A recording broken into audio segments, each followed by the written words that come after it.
पत्री, red and green signal. जिंदगी है हर मोड़ पे सवाल पूछेगी, जवाब तो देना ही होगा। આજના સુધરેલા સમાજની છે આ વાસ્તવિકતા।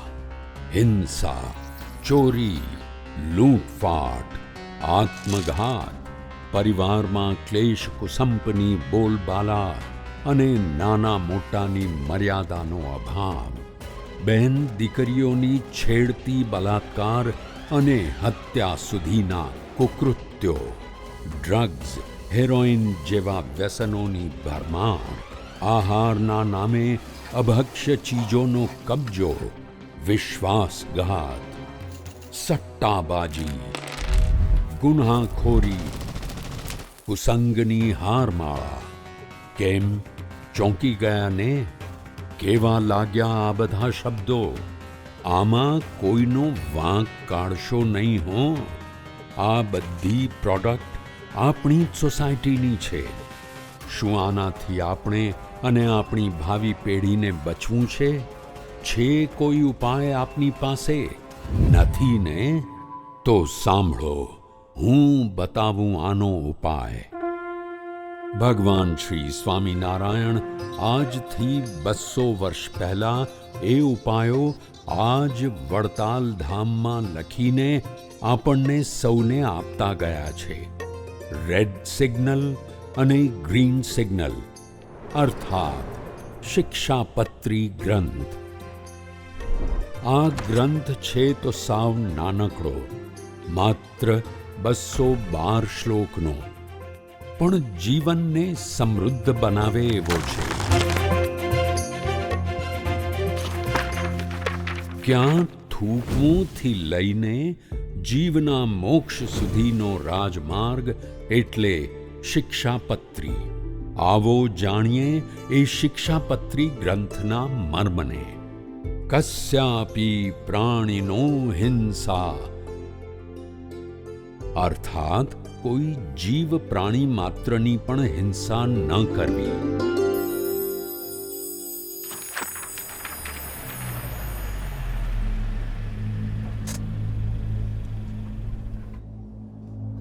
જયમીન, મને બહુ બીક લાગે છે।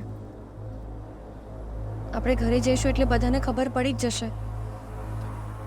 ભલે ને ખબર પડે, તું ડરતી નહીં, હું તારી સાથે છું।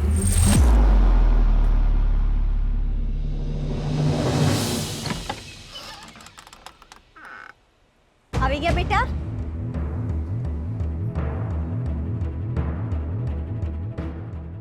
શું આવ્યું રિપોર્ટમાં? મમ્મી, રિપોર્ટમાં જે આવ્યું હોય તે અમને માન્ય છે। દીકરો હોય કે દીકરી અમારા માટે એક જ સમાન છે।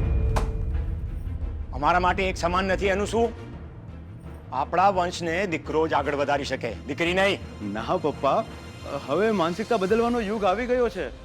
એનો અર્થ તો એ થયો કે દીકરી આવવાની છે એમ કે ને? હા મમ્મી, પણ જે આવે તે અમને મંજૂર છે। હો બેટા, કાલે સવારે તૈયાર થઈ જજો, આપણે ડોક્ટર પાસે જવાનું છે। ના મમ્મી, આપણે ક્યાંય નથી જવાનું। તું ચૂપ રહે, ખબરદાર જો એક પણ શબ્દ બોલ્યો છે તો।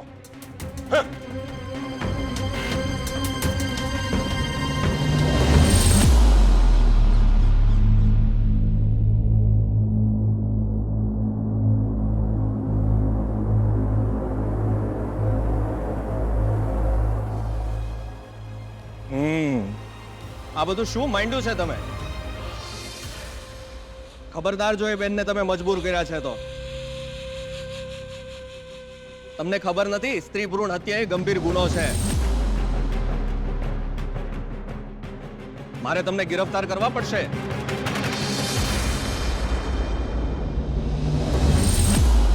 અહિંસા પરમો ધર્મઃ। આમ કોઈને મારી નાખીએ એ એક હિંસા જ છે।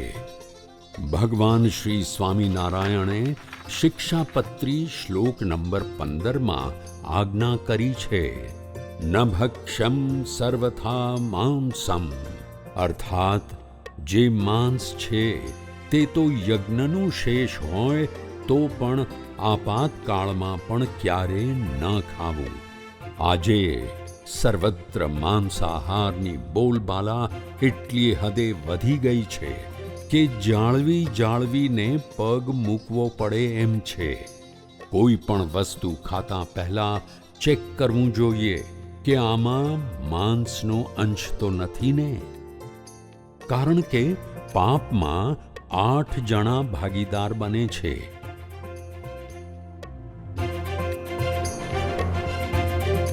મંથન મને તો ભાઈ કડકડથી ભૂખ લાગી છો. આ સવારથી ચાલીને મારા ટાટિયા દુખી ગયા છે. ચાલ ને કંઈક અંદર ખાવા જઈએ. ચાલો હાલો ચાલો.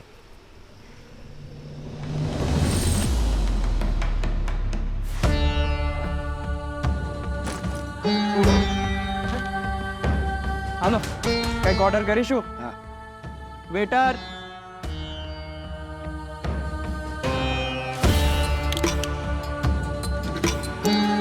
શું છે જમવામાં?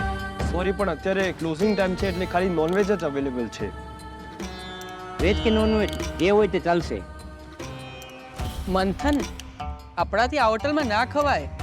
એ ચપ છોડ અને છાનો મોનો ખાવા બેસી જા. તમે ખાઈ લો, હું તો નહીં ખાઉં. અલા એ આવા ક્યાં ખાવા આપણા મમ્મી પપ્પાને કહી દેશું તો? અરે આપણે જેને પરાણે ખવડાવી દઈશું, કાંઈ નહીં બોલી શકે. અલા એ હાલ ને ના હાલ ને અરે હાલ ને અરે હાલ. અરે મારી નાખ, આટલી બધી તાકાત ક્યાંથી આવી તારામાં? તમે મને શું ઘેટા જેવો સમજતા હતા? પૂજા પાઠ કરું છું ને તિલક ચાંદલો કરું છું એટલે શું બકરી જેવો થઈ ગયો? હું સહજાનંદી સિંહ છું, સહજાનંદી સિંહ. હું ભગત જેવો લાગતો હોઉં, હું શાકાહારી હોઉં, પણ મારા ધર્મ નિયમમાં કોઈ છેડછાડ કરશો ને તો મને વિકરાળ બનતા વાર નહીં લાગે. હા ભાઈ, આજે તું તારું વિકરાળ રૂપ જોઈ લીધું, પણ એને તું મૂક છોડ. કાંઈ ચાલ, આપણે બીજી જગ્યાએ ખાવા જઈએ. ચાલો.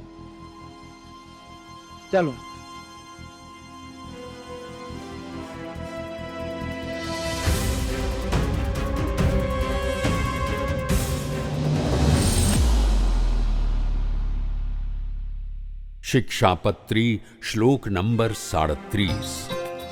વિશ્વાસઘાતો નો કાર્ય, અર્થાત કોઈનો વિશ્વાસઘાત ન કરવો. એવં શિક્ષાપત્રી શ્લોક નંબર 143. સસાક્ષ્ય મંતરાલેખમ, અર્થાત સાક્ષીએ સહિત લખત કર્યા વિના તો પોતાના પુત્ર અને મિત્રાદિક સાથે પણ પૃથ્વીને ધનના લેણ દેણે કરીને વ્યવહાર જે તે ક્યારે ન કરવો. કેમ છો રાજુભાઈ?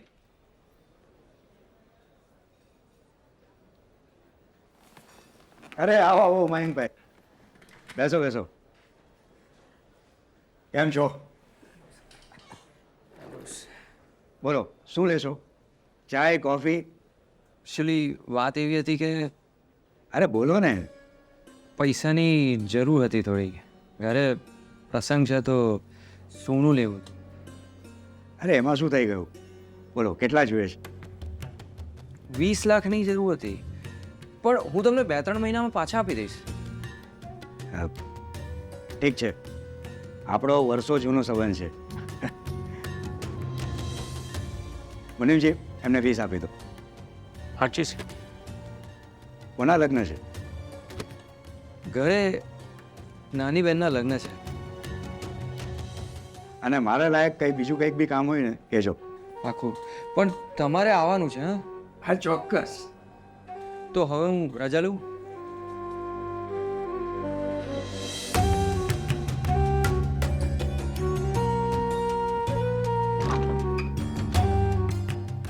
શેઠી, કઈ લખાણ ન કરાવ્યું તમે? અરે મુનિમજી, એ મારો જૂનો મિત્ર છે અને મારી શેરીમાં પણ રહે છે, અને આમ જૂના સંબંધને કાગળ પર થોડા કંડારાય છે.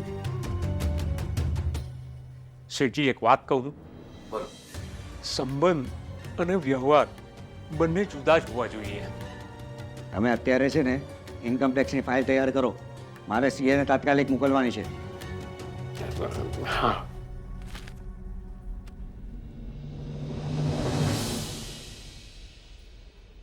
હા હા હા ઠીક છે. હા હું પછી ફોન કરું. મયંકભાઈ કેમ છો? અજીભાઈ તમે રૂપિયા લઈને 2 મહિના ને 4 મહિના થઈ ગયા છે. રૂપિયા મેં તમારી પાસેથી કોઈ રૂપિયા નથી લીધા. અરે મયંકભાઈ આવી કેવી વાત કરો છો? તમે મારી પાસે 20 લાખ રૂપિયા લઈ ગયા છો. 20 લાખ ને મેં તમારું માથું હતું ફરી ગયું છે કે શું? હું શેના તમારી પાસેથી 20 લાખ રૂપિયા લેવાનો હતો? અરે તમે તો મને કહેતા હતા કે મારી બેનના લગ્ન છે, મારે સોનું લેવું છે અને મારા ઘરે પ્રસંગ છે. ભાઈ એવો કોઈ પ્રસંગ જ નથી તો હું તમારી પાસેથી શેના 20 લાખ રૂપિયા લેવાનો હતો? છો મયંકભાઈ, આપણા ઘણા જૂના સંબંધો છે. મને મારા રૂપિયા પાછા આપી દો પ્લીઝ. રાજીવભાઈ, તમારી પાસે એવી કોઈ સાબિતી છે કે મેં તમારી પાસેથી 20 લાખ રૂપિયા લીધેલા? તમારી પાસે એવું કોઈ મારું લખાણ કે મારી સહી? તો હવે તમે મારા ભર બજારમાં છે ને ઇજ્જતના લીરા ઉડાવવાનું બંધ કરો, તો હું પોલીસ કેસ કરી દઈશ. નાની બહેનના લગ્ન છે, હું તમને 2-3 મહિનામાં પાછા આપી દઈશ.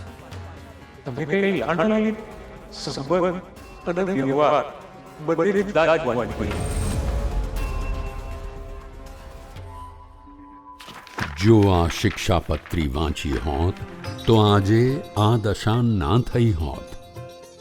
શિક્ષાપત્રી શ્લોક નંબર 26 લુંચા ગ્રાહ્યા ન કસ્યચિત, અર્થાત વ્યવહાર કાર્યને વિશે કોઈની લાંચ ન લેવી.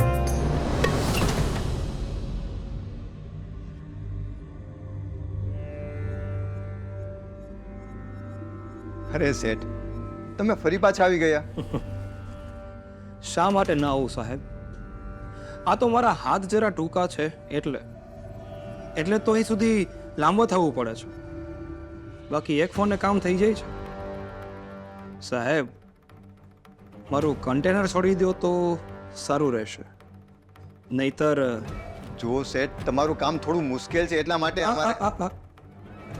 તમારી મુશ્કેલના ઉકેલ માટે તો હું અહીં આવ્યો છું.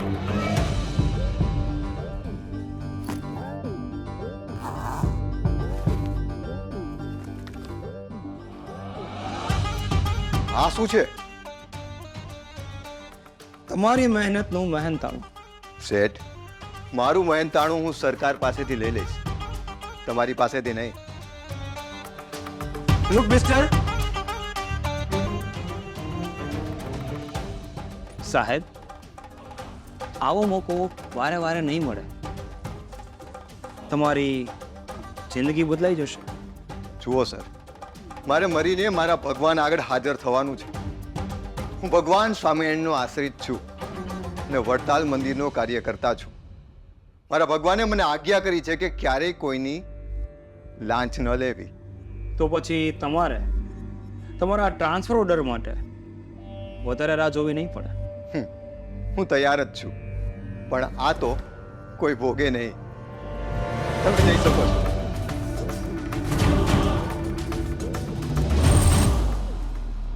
આવા સહજાનંદી શૂરવીરોની જનેતા છે આ શિક્ષાપત્રી.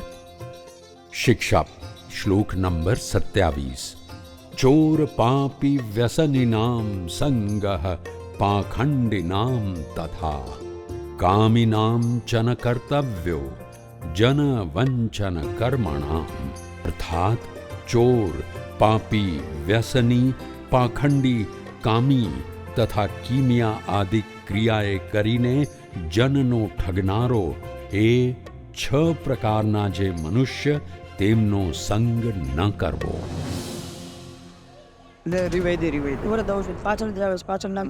મારું કામ મારે ને મારે. એ જીલ, તું ગઈકાલે સ્કૂલે નહોતો ગયો? તારા સરનો મેસેજ આવેલો મને. એ તો ભાઈબંધો જોડે બહાર ગયો હતો. આ તો કઈ રીત છે જવાબ આપવાની? તો હમણાંથી બહુ બગડી ગયો છે. ભગવાન સ્વામિનારાયણ શિક્ષાપત્રીમાં કહે છે આવા કુસંગીઓનો સંગ નહીં કરવાનો. સુધરી જાજો, હજુ ટાઈમ છે. અને તને કેટલી વાર કીધું કે આવા લફંગા મિત્રો જોડે નહીં રહેતું? તમારે મારી ચિંતા કરવાની જરૂર નથી. હું મોટો થઈ ગયો છું અને મને મારી રીતે જીવવા દો. અને હા, હવેથી મારી મેટરમાં માથું ના મારતા. એ હું જોઈ લે, બરોબર? ઠીક છે ભાઈ, પણ યાદ રાખજો, પાછું ઓળવામાં મોડું ન થઈ જાય. રીવાય કર મને ફટાફટ. પાછળથી આવે છે બરાબર.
ચોરી કરે. ગાડીમાં ચડાવ.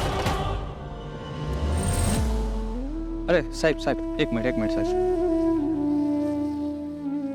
ચીલ, યાદ છે એ દિવસે મેં તને કીધું હતું કે પાછું ઓળવામાં મોડું ન થઈ જાય? મોટાભાઈ મને માફ કરી લો. મેં તમારું અને ભગવાનનું કહ્યું ના માન્યું અને તેનું ફળ મને મળી ગયું.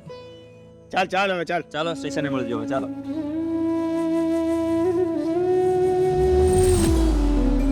ભગવાન શ્રી સ્વામિનારાયણે પ્રબોધેલ આ ગ્રંથને આવતા વર્ષે 200 વર્ષ પૂર્ણ થઈ રહ્યા છે. ત્યારે આવો વડતાલ શ્રી લક્ષ્મીનારાયણ દેવ ગાદીના પરમ પૂજ્ય ધર્મ ધુરંધર આચાર્ય મહારાજ શ્રી રાકેશ પ્રસાદજી મહારાજના આશીર્વાદ સહ આપણે પણ ગીત સંગીતના સથવારે શિક્ષાપત્રી દ્વિશતાબ્દી વધામણાને હરખે વધાવીએ. અસ્તુ. જય સ્વામિનારાયણ.